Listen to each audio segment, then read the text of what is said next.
നമ്മൾ മോർണിംഗിൽ ലേറ്റ് ആയിട്ട് കണ്ടിട്ടുണ്ടെങ്കിൽ ആകെ ടെൻഷനാണല്ലേ. എന്താ ഉണ്ടാക്കുക, അരി വെള്ളത്തിലിട്ടിട്ടില്ലല്ലോ, ഇനി എങ്ങാനും മറന്നു പോയിട്ടുണ്ടെങ്കിൽ. അപ്പോൾ നമ്മളിതാ പുതിയൊരു ട്രിക്കാണ്, ഞാൻ തന്നെ കണ്ടപ്പോൾ ഞെട്ടിപ്പോയിട്ടാ. പക്ഷേ എന്താ ചെയ്യുക, കാലം മാറിയല്ലോ. അപ്പോൾ പിന്നെ നമ്മളെ കിച്ചൺ ഒന്നായിട്ട് മാറണ്ടേ.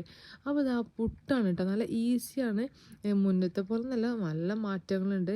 പ്രിസർവേറ്റീവ് ഒന്നും ആഡ് ചെയ്യാത്തൊരു പാക്കറ്റാണ് കേട്ടോ. ജസ്റ്റ് പൊട്ടിക്കുക, പൊടി ഒരു പാത്രത്തിലേക്ക് ഒരു ബൗളിലേക്ക് ഇടുക, ജസ്റ്റ് വാം വാട്ടർ ഉപ്പിട്ടിട്ട് ഒന്ന് കുറേശ്ശെ കുറേശ്ശെ ആഡ് ചെയ്ത് കൊടുക്കുക. ജസ്റ്റ് മിക്സ് ചെയ്യുക കേട്ടോ, കുറേശ്ശെ മിക്സ് ചെയ്യുക. പിന്നെ നമുക്ക് കോക്കനട്ട് ഇഷ്ടമാണെങ്കിൽ അതും കൂടെ ആഡ് ചെയ്ത് കൊടുക്കുക. പുട്ട് റെഡിയാണ് കേട്ടോ. ഇനി ആവിയിൽ കുക്ക് ചെയ്യൊന്നും വേണ്ട. ഇത് ഡയറക്റ്റ് കഴിക്കാം, കറി കൂട്ടിയിട്ടോ ഡയറക്റ്റോ പഴം കൂട്ടിയിട്ടോ എങ്ങനെയും കഴിക്കാം കേട്ടോ. ഇനി ഇത് കുക്കിങ്ങിലേക്ക് എന്ന് പറഞ്ഞ സംഭവം വരുന്നില്ല. ഇത്രയേ ഉള്ളൂ ഇതിൻ്റെ പരിപാടി. 5 മിനിറ്റ് ഉണ്ടെങ്കിൽ നമുക്കിപ്പോൾ പുട്ട് റെഡിയാണ്. മുന്നേയൊക്കെ പുട്ട് കുറ്റി എടുക്കണം, എന്തൊക്കെ പണിയുണ്ടല്ലോ നമുക്ക്. ഇപ്പം ഇങ്ങനെ നോക്കി എന്തൊരു മാറ്റങ്ങളാണ് കാലങ്ങൾ വരുന്നത്.